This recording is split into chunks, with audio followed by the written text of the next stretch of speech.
Today we're going to go through a sample submission and a audit of that sample submission. So if everybody could please print and have an audit form in front of you, we will work through the audit form together. And if you have any questions about audits, please email me at aconnors@nsdaassoc.ca. So the first question on the audit form is, are there two distinct goals? So the first goal here is talking about wounds and their treatments. And then the second goal is talking about a certified diabetes educator certification. So I would put that there are two distinct goals. So I would give a score of 2 there. The next question asks, are goals learning goals? And then it says here, if none of the goals are learning based, proceed directly to the learning log section and score a 0. So the first goal says that the member is looking to improve their understanding and knowledge of the nature of wounds and their subsequent treatments.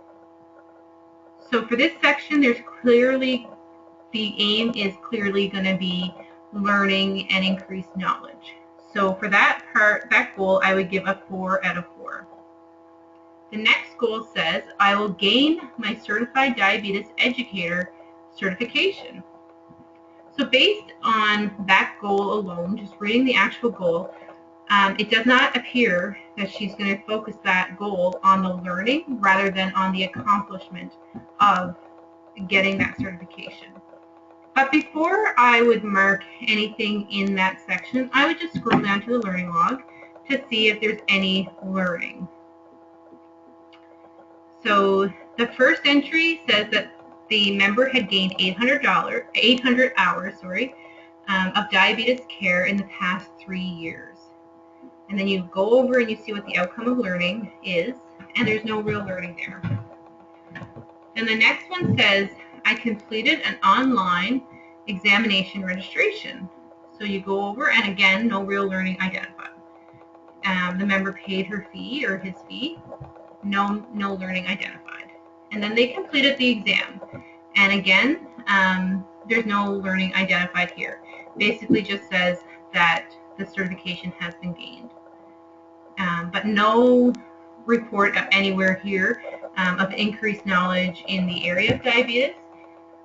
So therefore, we can't mark, based on this submission, on the goal, the way the goal was written and the way that the entries in the learning log were written, there was no learning. So I would give her or this member a 0 out of 4 in that section. So once they get a 0 out of 4 in this section, you would automatically skip the SMART goal for this goal because it wouldn't be considered a SMART goal, SMART competency goal or a learning goal. So then you would go down to the learning section for that goal. But for the first goal, we would proceed to the next question, which is goals are SMART, meaning they are specific, measurable, achievable, results-oriented, and timely. So for this first goal, I would give the member 2 out of 2 for a SMART goal. So moving down to the next section on learning log. So the first question is learning log relevance. So the learning activities documented in the are relevant to the goal and have the capacity to enable the member to achieve the learning goal. So for the first one, there are 4 different learning activities,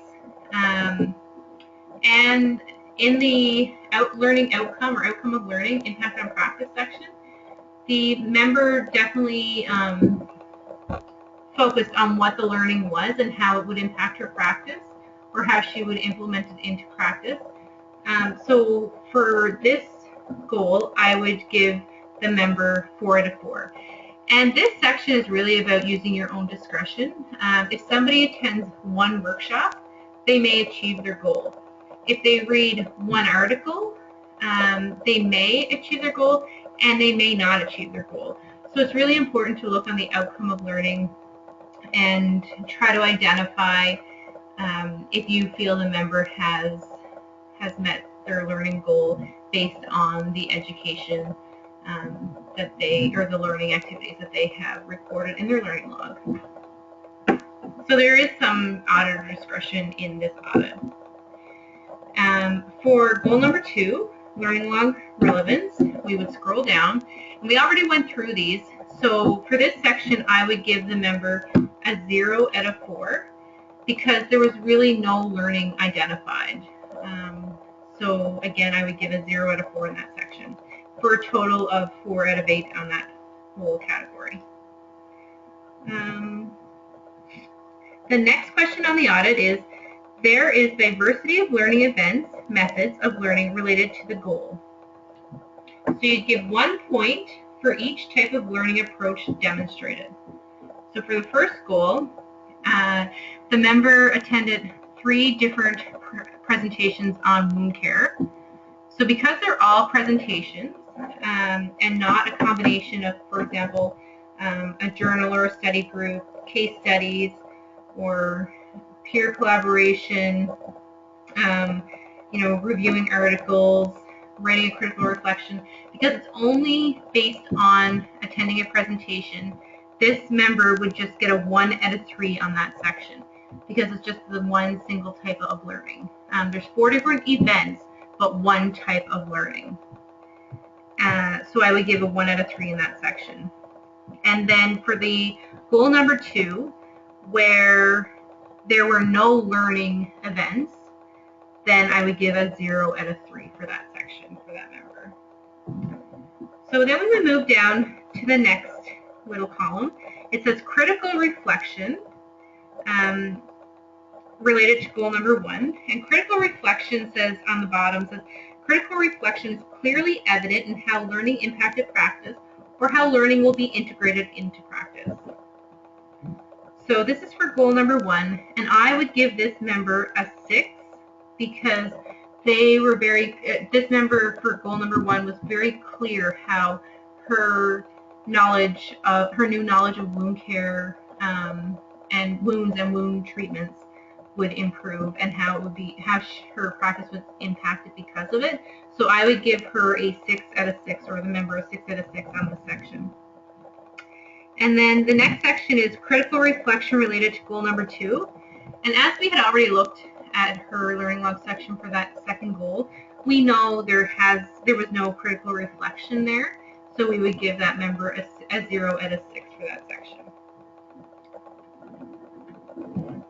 And then critical reflection, other learning activities not related to goals. So if we move down to the end, there is one other learning activity, and it says she read Dietitians of Canada 2013 document, or he or she did, best practice for nutrition, food service, and dining in long-term care homes. Then if you read her outcome of learning, there is some impact on practice or learning outcome there. So I would give her a 6 on that section as well. So she would get full points there.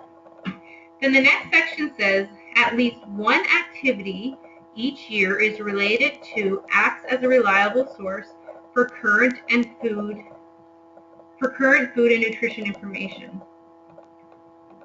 So she does have a few sections here under the wounds, as well as the best practice in her other. So I would give her a 4 out of 4 there. So for a total in that section of 21, and then she would have overall 29 out of 50 on her overall submission. So it just goes to show that one poor entry for a goal and a learning log will get a lower mark, but you have to kind of use your discretion and try to see overall how you feel if that member has increased their learning in their identified goal. So just as a couple of other points before I sign off, it's important to take away that there is auditor discretion in some of these areas.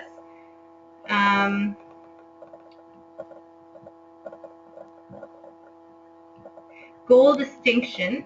So if there's 2 goals related to diabetes, that would be okay as long as they're 2 different areas. So for example, one goal can focus on maybe insulin types of diabetes or medications related to diabetes, whereas another goal could focus on preventing ulcers or wounds with people who have diabetes using food and nutrition. So they're very different goals. So basically you can have 2 on one topic, but they need to be distinct. So rather than having 2 related to insulin, for example.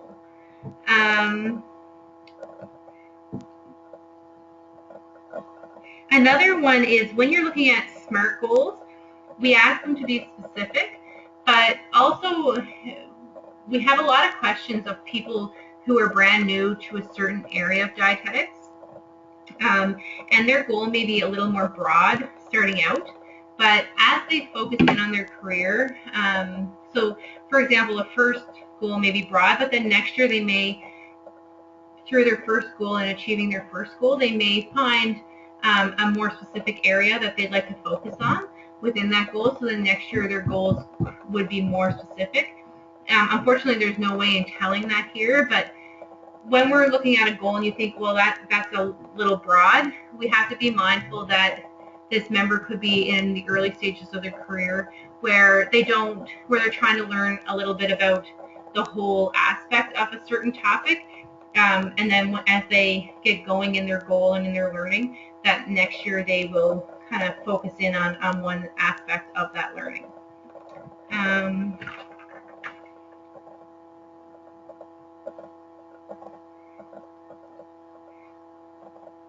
And other than that, I don't know if there's any other information that would be required. But again, if there's ever any questions you have when you're completing your audits, please let me know. I'm usually available on Wednesdays and Fridays. So if you have any questions, please let me know and I will get back to you.